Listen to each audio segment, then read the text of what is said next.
So as you guys can see, I have cleaned the chassis completely. It's all nice and clean, grit and dirt free. Now all I have to do is reassemble all the differentials, re-grease them all, re-grease the gearing and everything else, and just put it all back together again. So let's go ahead and do that now, guys.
So guys, the chassis has been completely reassembled again. It's all re-greased and re-cleaned, so it's all looking nice and shiny, like brand new pretty much. Now what we need to do now for the next episode, guys, is actually do some trimming on the shell itself.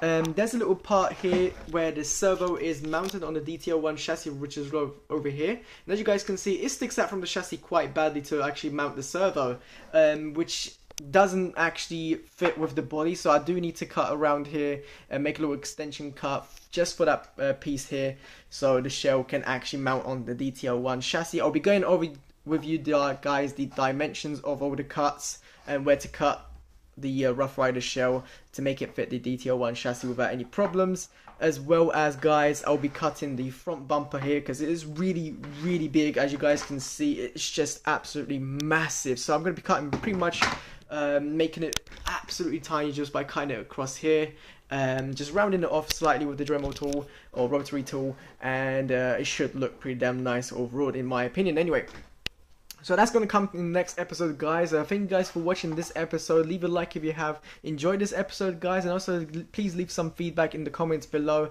and I'll catch you guys in my next video. Take care, and thank you guys for watching. Peace out.